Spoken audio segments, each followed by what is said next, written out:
Okay, this is stage 2 of my fix-up project on my 1975 Apollo motorhome. So what I've done is, to make it more energy efficient, I've pulled out all of the neon lights throughout the RV's roof. As you can see here, there are 7 of them, and there are large ones in the back and a few small ones.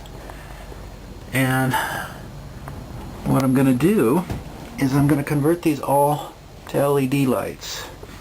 And I've purchased the kit off eBay, and I'm going to take you through that process of how to set those up. Now, you don't necessarily have to take these off the RV to work on them.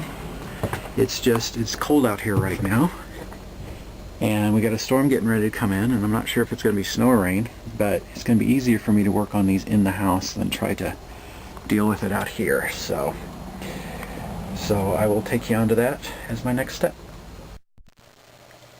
Okay, we're back in the house where it's nice and warm, and as you can see, here are all of the neon lights with their covers off. Didn't need to bring those in, and just about ready for assembly. So what I've got is I have my roll of 50/50 LED lights. Come like this. You can buy them in the States, or you can buy them from China, your preference. You got your wire connectors, which you'll need. Nice little power meter for testing. And if you can find one of these, or buy one of these, they're actually pretty cool.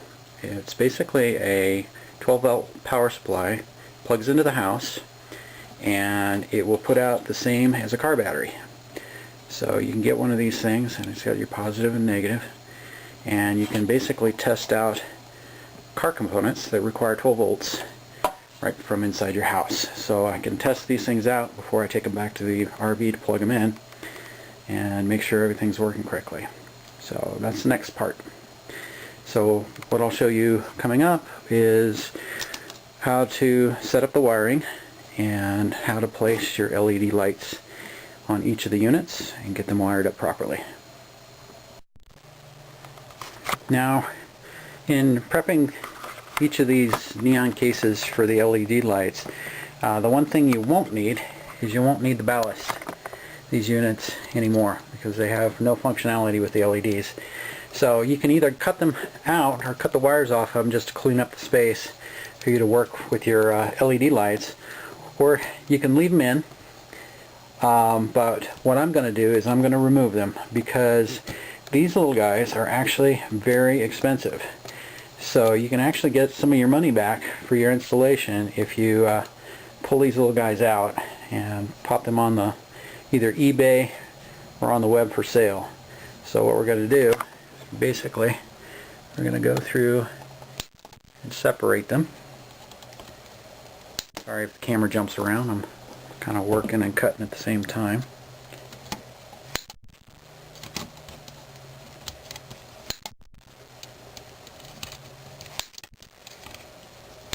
Now make sure, if you're going to resell these, keep the wire lengths as long as possible, so whoever buys them isn't going to have to fuss too much with hooking it back up. So the next stage is on the back side.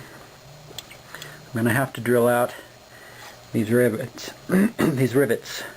So once I get those removed with the drill, this should pop right off. So basically what I'm going to do is span across all of these and do the exact same thing. So I've got the lights outside flipped over, so I have access to the rivets. And the reason I move these outside, even though it's cold and dark out here, is you're going to get some metal shavings from these aluminum rivets that hold the ballast in place. And you're not going to want to do this inside the house, because you don't want metal shavings floating around inside. So we'll take care of that. Take care of these guys one at a time.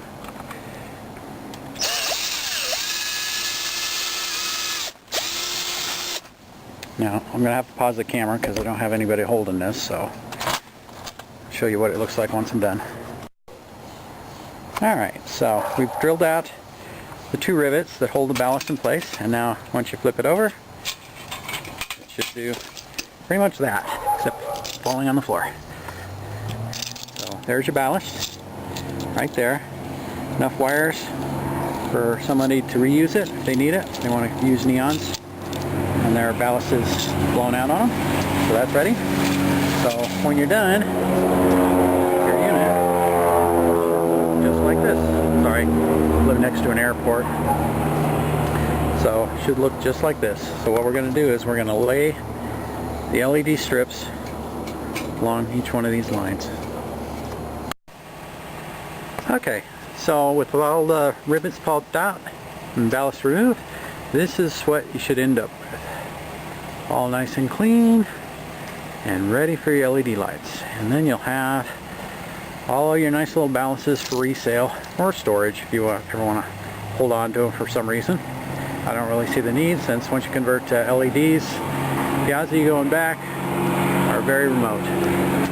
So now we move on to the LED stage.